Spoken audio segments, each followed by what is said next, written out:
هذا الشاب المصري لازم يعطونا لقب أذكى شاب في العالم. يروى عن الأعمش، وكان من أشهر علماء الحديث في عصره، أن في مرة من المرات جاء عنده شاب من مصر يريد أن يتعلم منه ويقرأ عليه الحديث ويستفيد من علمه. فلما وصل هذا الشاب المصري إلى الأعمش أمسكه أحد تلاميذه قال له: إلى أين تريد؟ قال: أريد الأعمش. قال: فامكث عندنا شهرا، فقد أثقلنا عليه البارحة وقد أقسم ألا يحدثنا شهرا. شهر كامل لا هو بيكلمنا ولا نحن بنكلمه ولا بناخذ منه لا حق ولا باطل. فاستغرب هذا الشاب المصري، قال: طب وانا مالي؟ فقام قايل: معلش بقى، هو ده سلو بلدنا ونحن الناس بنتعصب عمال على بطال كده. تعجب كثيرا هذا الشاب المصري وقال: لا تزر وازرة وزر أخرى، أنا لسه جاي من سفر مكان بعيد يعني. فما كان من هذا الشاب المصري إلا أنه راح عند الأعمش وقال له: يا أبا محمد، قد أتيتك من سفر بعيد أقصدك أتعلم على يديك، فحدثني بما فتح الله عليك. قال: يا بني، قد أقسمت ألا أحدث أحدا شهرا كاملا. فقال له: وما ذنبي أنا؟ فقال له الأعمش: يا ابني بالله عليك ما تعكننش علي على الصبح عشان مش طالبة معاي خالص. فقال له هذا الشاب المصري: طب ماشي. والأعمش لما كبر شوية في السن كف بصره وما صار يشوف، فكان يستعين بتلاميذه أن يوصلوا للبيت. فقال هذا الشاب المصري للأعمش: طب يا مولانا، أنا عاوز أكسب البركة منك وأوصلك في سكتي. فذهب معه الأعمش، مشوا الاثنين مع بعض حتى أحس الأعمش بأنه قد ابتعد عن منطقته، حس بأن المنطقة هذه جديدة عليه. فقال له: إلى أين تأخذني؟ فقال له هذا الشاب المصري: تعال يا مولانا ما تخافش، ده طريق مختصر. مشوا مع بعض حتى وصل به إلى حتى ما فيهاش سريخ من يومين.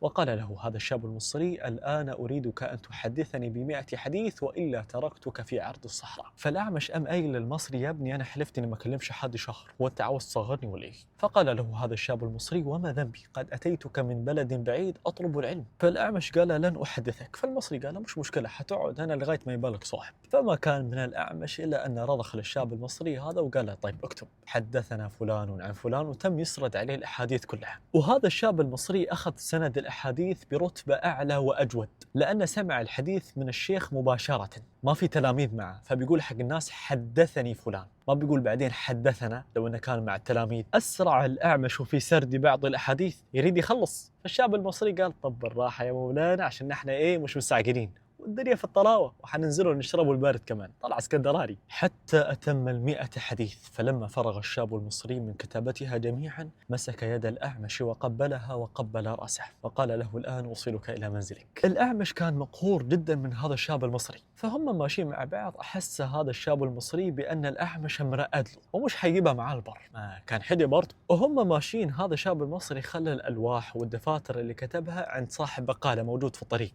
قال: خليها معاك وانا حرجع لك مره ثانيه. ومشى لين ما انه وصل بيت الأعمش. الأعمش حس انه خلاص قرب من بيته، فما كان الا انه مسك هذا الشاب المصري، قال: هذا حرامي سرق دفاتري ولوحي، خذوا منه. فالناس قالوا حق الأعمش: سلامتك يا مولانا، هذا ما عنده شيء. ولا الأعمش يمسك يد الشاب المصري هذا فعلا ما عنده شيء. قال: وين وديت الكتب واللوح؟ قال: خبيتهم عند واحد صاحبي. قال: طيب يا حد، اذا رجعت عنده روح امسح كل الاحاديث اللي اعطيتك اياها، لانها كلها احاديث ضعيفه. فرد عليه هذا الشاب التقي العارف بربه وقال له: والله انك اتقى وانقى من ان تكذب على رسول الله صلى الله عليه وسلم. فقال له الأعمش: أما والله يا بني قد صدقت، فوالله كلها أحاديث صحيحة، ولكني كنت أريد أن يصيبك من القهر ما قد أصبتني فيه، فإذا رجعت إلى ألواحك فمسحتها ظنا منك أنها ضعيفة، فأرجع وأقول لك بأنها أحاديث صحيحة. بارك الله لك في هذا العلم، قم إلى أهلك فعلمهم. هذه صراحة من أجمل القصص اللي أنا سمعتها في حياتي، والشاب المصري هذا يستاهل أنه يكون أذكى شاب في العالم.